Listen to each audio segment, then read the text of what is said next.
माननीय high court ने Himachal Pradesh university Shimla में दो नियुक्त मैथमेटिक्स विषय के प्रोफेसर्स की नौकरी को रद्द कर दिया है। तो इस संदर्भ में मैं अपने छात्र साथियों से कुछ बताना चाहता हूँ। वैसे तो यूनिवर्सिटी हमेशा से आइडियोलॉजी का बैटल ग्राउंड होती है और हर सरकार, ये आज की बात नहीं हो रही, आज़ादी से शुरू करें या ब्रिटिश के टाइम की बात शुरू करें, हमेशा अपनी फेवर के आइडियोलॉग्स को, प्रोफेसर्स को पोस्टिंग देती है ताकि उनकी विचारधारा सशक्त हो। जैसे कि आज़ादी के बाद लेफ्ट विंग, अलीगढ़ हिस्टोरियंस और इस तरह के स्कॉलर्स से पूरी तरह से हमारा एकेडमिया फिल हो गया। और 70s में तो और गति से, इसमें हमारे महबूबुल हक एक हमारे शिक्षा मंत्री रहे इमरजेंसी पीरियड में। उसके उनके टाइम तो मैक्सिमम लेफ्टिस्ट जो है मतलब अपॉइंट हुए यूनिवर्सिटीज़ में, और भारतीय हाई शिक्षा का वामपंथीकरण कर दिया गया। और 90s के बाद से, जब से अब सत्ता चेंज हुई है और अब भारतीय जनता पार्टी भी सत्ता में आई है, तो अब भारतीय एकेडमिया का राइट विंग करण बढ़ रहा है। जो पहले एक चीज़ हुई है, एक तरफ को स्लैंट हुआ है, उसको राइटिस्ट अपॉइंटमेंट से बढ़ाया जा रहा है। तो बेसिकली यूनिवर्सिटीज़ कभी भी मतलब एकेडमिक एज सच पे अपॉइंटमेंट बड़ी रेयर होती है यूनिवर्सिटीज़ में, इसमें पॉलिटिकल एंगल आ जाते हैं। कल्चर ही ऐसा बन गया। इसमें किसी एक व्यक्ति को, किसी प्रोफेसर को दोष देने से मतलब एज पर तो आप किसी को बलि का बकरा ढूंढ सकते हैं, उसको दोषी कर सकते हैं, पर ये सिस्टम पहले देखें आप, कितने नेताओं की पत्नियां, कितने मतलब इस तरह से ये चीज़ चली हुई समस्या, किसी की बेटी, कोई बात नहीं, पर ये व्यवस्था बनी हुई है। इसमें किसी एक को ब्लेम करना ठीक नहीं, सभी नंगे हम।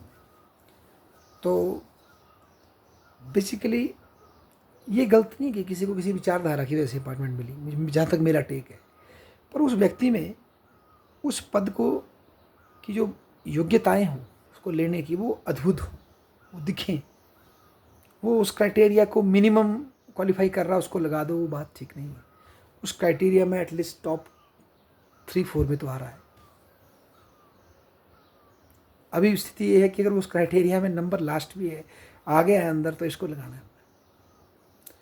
होना ये चाहिए कि एटलीस्ट ऊपर के 2-3 पोजीशन में वो आ जाता है, फिर आप आइडियोलॉजिकली सिलेक्ट कर लो, पर एक विशेष मतलब उसको मेरिट तो देखो उसमें, और उस व्यक्ति का उस विषय में कुछ काम तो हो, अच्छा रिकॉग्नाइजेबल काम तो नहीं। तो सिर्फ आइडियोलॉजिकल प्योरिटी के नाम पे हम यूनिवर्सिटी की आत्मा को बेच रहे हैं, खाली कर रहे हैं यूनिवर्सिटियों को, उनके अंदर से क्रिटिकल थॉट को ख़त्म कर रहे हैं हम।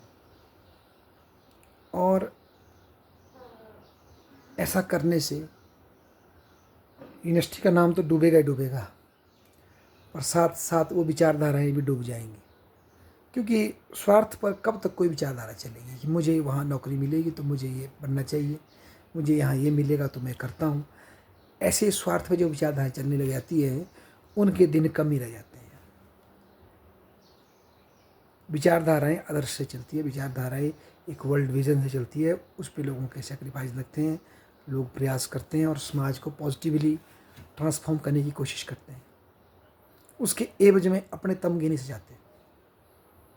सेक्रीफाइस के बदले में जो पुरस्कार लेने शुरू करते हैं, वो विचारधारा धीरे धीरे ख़त्म हो जाती है। और ये बड़ी दुर्भाग्य की बात है, हमारे विश्वविद्यालय में इस तरह की समस्याएं हैं। ये ना केवल सेंट्रल यूनिवर्सिटी में, हर जगह, हिमाचल प्रदेश यूनिवर्सिटी तो इसका गढ़ है। और यही कारण है कि ग्रेजुअली जो शिक्षा का स्तर है वहाँ गिर रहा है। आप आइडियोलॉग हों बहुत अच्छी बात है, पर अपने विषय पे मेहनत करें।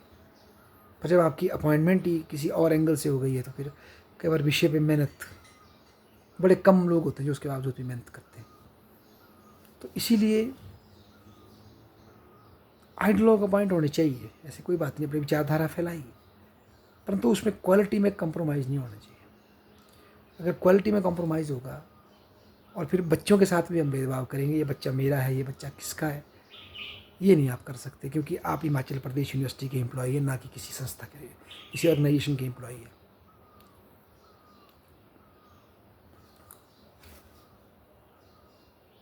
तो ये एक बहुत बड़ी समस्या हमारी हायर एजुकेशन में है। पर जितना समाज अवेयर होगा, आगे इस तरह की छक-पंच करना आसान नहीं रहेगा, और जो लोग एक्सपोज होंगे, और ये अच्छी बात भी है, ताकि शिक्षा के मंदिर में जो उसको उसको उसके लिए जिसने प्रयास किया है, जो मेहनत कर रहा है, उसके योग्य, और जो आगे जाके बच्चों के भविष्य को ट्रांसफॉर्म कर सकता है, उनको मौका मिले, हमारे ऐसे दोस्तों को मौका मिले।